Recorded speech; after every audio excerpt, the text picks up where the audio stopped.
സർക്കാർ ഭൂമിയിലെ മരം മുറിക്കാൻ അനുമതി വേണ്ട എന്ന ഉത്തരവിൽ ജാഗ്രതയോടെ വനംവകുപ്പ്.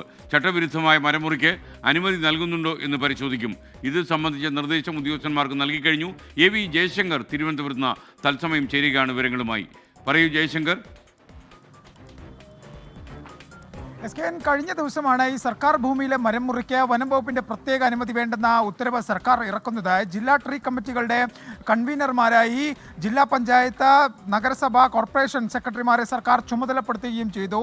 ഇതുമായി ബന്ധപ്പെട്ട സമിതിയിൽ ഈ വനം വകുപ്പ് ഉദ്യോഗസ്ഥൻ തുടരുകയും ചെയ്യുന്ന സാഹചര്യമുണ്ട്. ഈ ജില്ലാ അസിസ്റ്റന്റ് ഫോറസ്റ്റ് കൺസർവേറ്റർമാരാണ് ഇതുമായി ബന്ധപ്പെട്ട സമിതിയിൽ തുടരുന്നത്. ഈ ഒരു ഘട്ടത്തിലാണ് ഈ അനുമതി നൽകിയൊരു സാഹചര്യം. കൂടുതൽ ചട്ടവിരുദ്ധമായ മരം മുറിക്ക്, വ്യാപകമായ മരം മുറിക്ക് കാരണമാകുമോ എന്നൊരു ആശങ്ക വനം വകുപ്പിന് ഉണ്ടായിരിക്കുന്നത്. ഈ ഒരു ഘട്ടത്തിലാണ് ഈ മരമുറിയുമായി ബന്ധപ്പെട്ട നൽകുന്ന അനുമതികൾ കൃത്യമായി പരിശോധിക്കാൻ വനം വകുപ്പ് നിർദ്ദേശം നൽകിയിരിക്കുന്നുണ്ട്. ഏതെങ്കിലും തരത്തിൽ ചട്ടവിരുദ്ധമായ മരമുറി നടക്കുന്നുണ്ടോ എന്ന് പരിശോധിക്കണം. ഒപ്പം തന്നെ ഈ മരത്തിൻ്റെ മൂല്യനിർണ്ണയം ബന്ധപ്പെട്ട വകുപ്പ് ഉദ്യോഗസ്ഥർ കൃത്യമായാണോ നടത്തുന്നതെന്നും പരിശോധിക്കാൻ നിർദ്ദേശം നൽകിയിട്ടുണ്ട്. ഈ ജില്ലാ ഫോറസ്റ്റ് കൺസർവേറ്റർമാർക്കാണ് ഇത് സംബന്ധിച്ച നിർദ്ദേശം നൽകിയിരിക്കുന്നത്. ഇവർ ഈ സമിതിയുടെയും കൂടി ഭാഗമാണ്. ഇവരുടെ കൂടി സാന്നിധ്യത്തിലായിരിക്കണം ഇത്തരം മരമുറികൾ അനുമതി നൽകേണ്ടതെന്ന് ഈ ഉത്തരവിൽ വ്യക്തമാക്കുന്നുണ്ട്. എന്തായാലും കഴിഞ്ഞ ദിവസം ഈ ഉത്തരവ് ഇറങ്ങിയിട്ടുണ്ട്. വരും ദിവസങ്ങളിൽ ഇതുമായി ബന്ധപ്പെട്ട കൂടുതൽ അപേക്ഷകൾ സർക്കാർ ഓഫീസുകളിലെത്തും.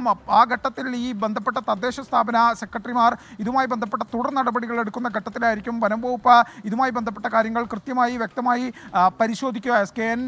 ഈ സർക്കാർ ഭൂമിയിലെ മരമുറികളുമായി ബന്ധപ്പെട്ട ഈ വികസന പ്രവർത്തനങ്ങൾക്കും ഒപ്പം തന്നെ ഈ അപകടാവസ്ഥയുള്ള മരങ്ങൾ മുറിക്കാനാണ് സർക്കാർ അനുമതി നൽകിയിരിക്കുന്നത്. ഈ സംരക്ഷണ വിഭാഗത്തിൽപ്പെട്ട വനം നിയമപ്രകാരമുള്ള മരങ്ങൾ മുറിക്കുന്നതിന് അനുമതിയില്ല. ഇതിന് വനം വകുപ്പിൻ്റെ തന്നെ അനുമതി വേണം. എന്തായാലും വികസന പ്രവർത്തനങ്ങൾക്കും മറ്റും ഈ വനം വകുപ്പിൻ്റെ അനുമതി വൈകുന്നത് മൂലം വലിയ കാലതാമസം ഉണ്ടാകുന്ന ആക്ഷേപത്തിന് പിന്നാലെയാണ് സർക്കാർ ഉത്തരവ്. എന്തായാലും ഈ ഉത്തരവ് ഇറങ്ങിയെങ്കിൽ പോലും വനം വകുപ്പ് നിരീക്ഷണം തുടരുമെന്നാണ് നമ്മൾ മനസ്സിലാക്കുന്നത്. ഇതുമായി ബന്ധപ്പെട്ട നിർദ്ദേശം ബന്ധപ്പെട്ട ഉദ്യോഗസ്ഥർക്ക് വനം മേധാവി ഇതിനകം തന്നെ നൽകിയിട്ടുമുണ്ട്. വിജയശങ്കറാണ് വിവരങ്ങൾ നൽകിയത്.